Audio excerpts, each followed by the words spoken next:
রাত 12:30। আপনি phone scroll করছেন, চোখে ঘুম নেই, মনে শান্তি নেই, ভবিষ্যতের কোনো লক্ষ্য নেই। সারা রাত ফোন চালিয়ে সকালে দেরিতে ঘুম থেকে উঠে ভাবছেন আজ সারাদিন কি করব, কোথায় যাব।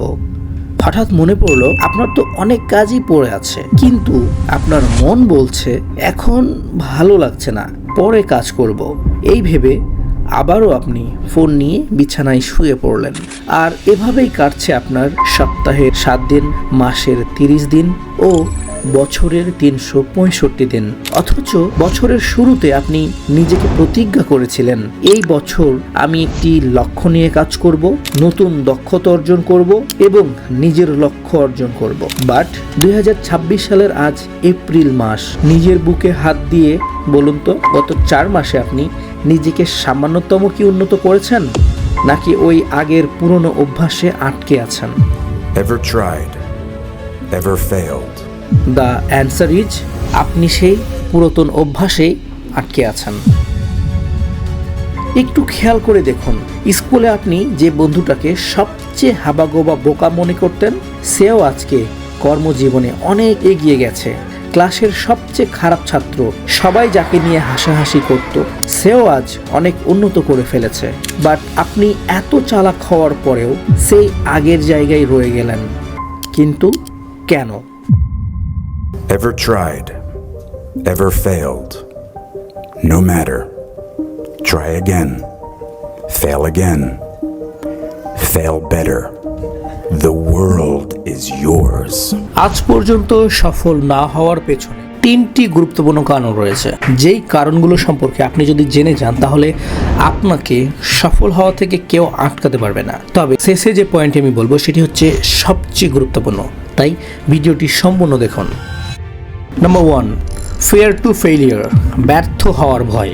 আমরা অনেক সময় কাজ করি, একাধিকবার ব্যর্থ হই এবং কাজ করতে গিয়ে নতুন উদ্যোগ গ্রহণ করে যখন আমরা ব্যর্থ হই, তখন আমাদের বন্ধুবান্ধব আমাদেরকে নিয়ে হাসাহাসি করে, ফ্যামিলির লোকজন আমাদেরকে আর বিশ্বাস করতে চায় না এবং আশেপাশের লোকজন আমাদেরকে বোকা মনে করে। আর যখন আমরা একাধিকবার ব্যর্থ হই, তখন আমাদের মনোবল ভেঙে যায়। আর মনোবল ভেঙে যাওয়ার ফলে নতুন করে কোনো কিছু ট্রাই করতে গিয়ে বা নতুন করে কোনো কিছু চেষ্টা করতে গিয়ে আমরা ভয় পাই। আমরা এটা ভাবি যে এবার যদি আমি ব্যর্থ হই, তাহলে আমার পরিবার আমার থেকে মুখ ফিরিয়ে নেবে, আমার বন্ধুবান্ধবরা আমাকে নিয়ে হাসাহাসি করবে, আশেপাশের মানুষজন কি বলবে, সমাজ কি বলবে।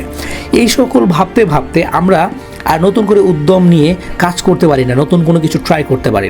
আপনার ব্যর্থ হওয়ার পিছনে আমি মনে করি সবচেয়ে গুরুত্বপূর্ণ যেই কারণটি রয়েছে সেটা হচ্ছে ব্যর্থ হওয়ার ভয় করা, ফেয়ার টু ফেলিয়ার। আপনি ফেল হবেন, ফেল বেটার, আরও বেটার ফেল করেন। যত ফেল হবেন, যত ব্যর্থ হবেন, তত শিখবেন। ব্যর্থ হলেই আপনি শিখবেন, এটাই পৃথিবীর নিয়ম। সমাজ কিছুই বলবে না। আপনি আজকে যদি না খেয়ে বসে থাকেন, সমাজ আপনাকে এসে খাওয়াবে না। সো ব্যর্থ হওয়ার আজ থেকে মন থেকে ঝেড়ে ফেলে দেন। Try again.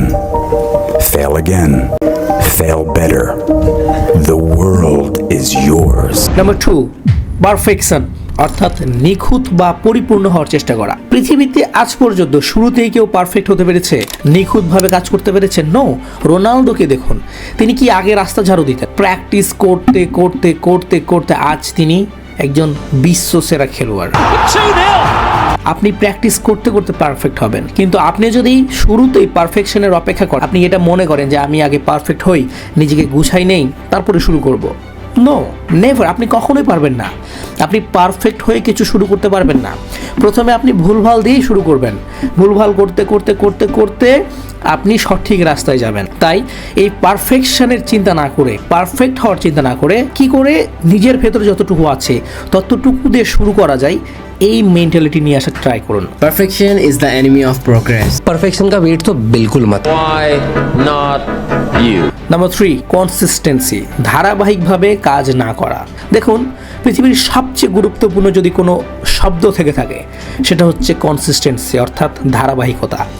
আপনি কত ভালো মানুষ, কত ভালো কাজ করতে পারেন, ইটস ডাজন্ট ম্যাটার। আপনি ধৈর্য সহকারে কনসিস্টেন্সি মেনটেন করে কাজ করতে পারেন কিনা, সেটাই হচ্ছে গুরুত্বপূর্ণ বিষয়।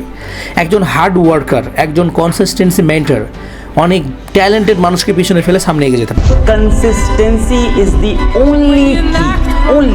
The most important thing is the consistency. If you have consistency, you're gonna be good in the future, or you're gonna be better than other one. Hard working बंदा एक बहुत इंटेलिजेंट बंदे को लाइफ में बहुत पीछे छोड़ सकता है। এবং পৃথিবীতে হাজার হাজার লক্ষ লক্ষ উদাহরণ আছে, আমি আপনাকে দেখাতে পারবো। তাই এটা ভাববেন না যে আপনি পারফেক্ট হয়ে কাজ করবেন, আপনি খুব একদিনে সেরা হয়ে কাজ করে দেখাবেন এবং আপনি একটাতেই সেরা হয়ে যাবেন। নো। সো বন্ধুরা, আমি জানি না এই ভিডিওতে কতটুকু আপনাকে বোঝাতে পেরেছি, বাট আমি ট্রাই করেছি আমার বক্তব্য বোঝানোর জন্য। যদি সামান্যতম ভালো লেগে থাকে ভিডিওটি, তবে অবশ্যই লাইক, কমেন্ট, শেয়ার করবেন।